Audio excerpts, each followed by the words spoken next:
So I just posted, martyrdom is not killing someone for Jesus. The Vatican, Jesus, is supposed to be the most peaceful, beautiful religion on the face of this planet. Matthew 5:38, of course, which no one wants to hear because no one wants to do it. Y'all want to be Jewish and beat each other up and do whatever. But you know, there's an honor within the Jewish religion that some people don't seem to understand.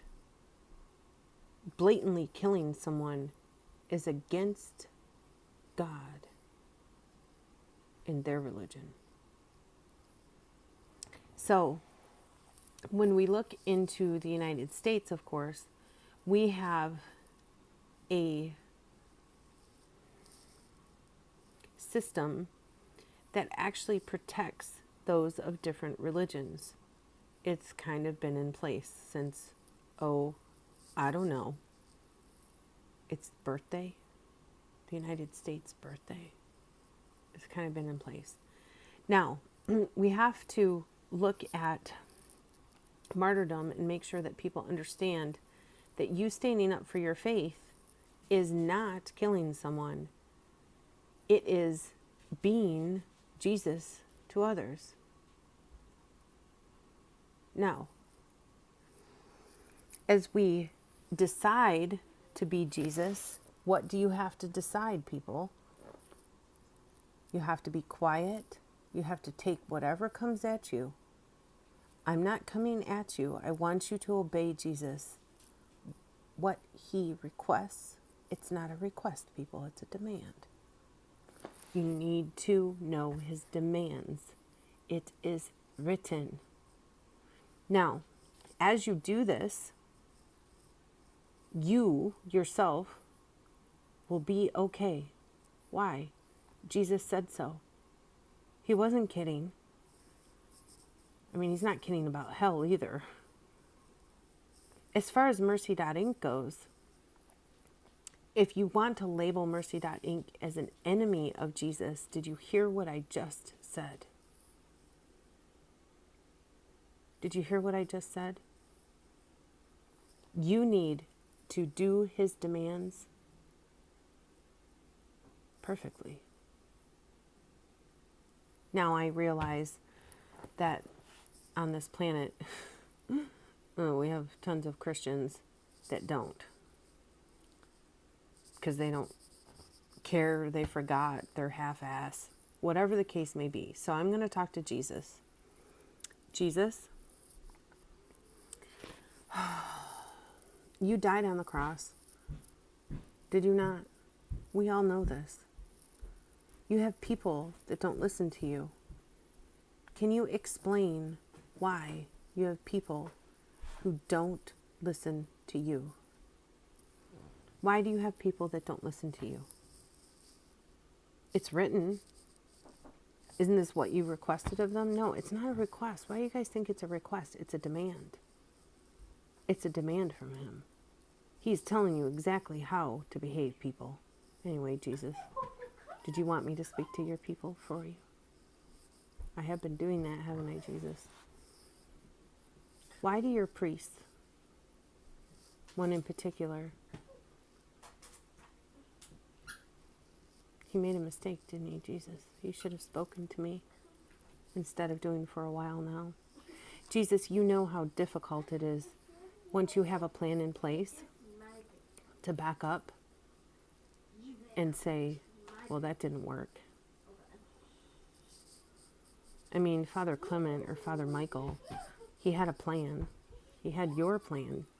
We can't say it was anything but you if he wants to claim he was serving another god, that there's a Mason god or something out there and he's working for the Vatican and getting money and being a Benedictine monk. That's not going to fly because I kind of know evil. Do you, Jesus? Yeah, you do know evil. Anyway, so Jesus, one of the things that you could do is, well, you can't fix the past, Jesus. If you expect me to offer a forgiveness and an understanding for things done for a while now, is what Father Michael's director of operations, was it? stated to me. Jesus, it is unfortunate because he could have talked to me. I mean, he could have spoken to me about penis vagina size match. Granted, I understand that it doesn't coincide with your church, but I am putting into place something, just like I always do. Your people need to follow you, period. Jesus, am I warring you? Am I warring with you? No, I'm defending myself from you. Why, Jesus? It doesn't make any sense, does it? Unless we get your people who don't listen to you involved. Stop, guys. They're supposed to be in bed and they're not going to bed. And no, Jesus, I'm not going to ask you to help me with this. You're not actually even part of my family, are you? Are you a part of my family? Can you come sit at my table in my private house? No, you sit in my office with me. That's where you sit. You don't get to come into my private house, Jesus. You don't get to come into my private life. You certainly don't get to come into my sex life. But right here in this body, you're in everything, at least for now. So Sean is one of my men of mercy. You know, Sean William Scott. I don't think he would turn down. It's not a role, people. He is. Anyway, Jesus.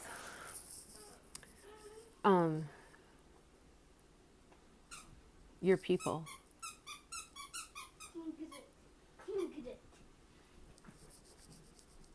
It's kind of,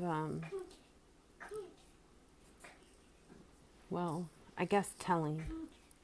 The last video I saw from Father Michael, he said the word shalom. It means peace. I did have to look it up. And peace for you, Jesus, does not mean the same thing for me. I don't believe that your sinners can actually be in peace. How do I know this? For a while now. Anyway. Well, I don't really have a solution for you, Jesus, except for you to control your people. When they come in contact with Mercy.inc, they better follow you. But if you have kind of renegades out there, oh yeah, you haven't had renegades for years. I know it's choice, Jesus. That's kind of the problem, isn't it? Or was it glory? This choice of theirs. I know. Anyway, for a while now, we have been dealing with penis and vagina size match, and now today you get to deal with also your body is not your own. So as we deal with this, Jesus, you have, I guess, some great, you don't really have any decisions, not regarding Mercy.inc. I would like to know what you're up to, actually, Jesus, to be honest with you. What are you up to now? What do you think about all this, Jesus? I know what you think about it, but what are you going to do about it?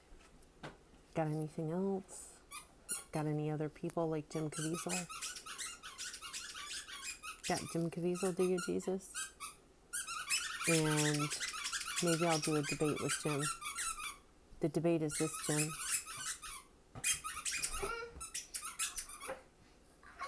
Penis and vagina size match. It's mine. Mercy.inc is mine. And I hope that you choose to continue following Jesus just like you did in Mardi Gras and follow his demands. I mean, penis and vagina size match, there is no debate. It's very simple. It's not complicated. Unless you complicate it. Jesus. You know what's funny? Men being stupid for you is not really smart. Jesus, you know how smart I am, don't you? I know, they call me the imbecile, don't they? Not really.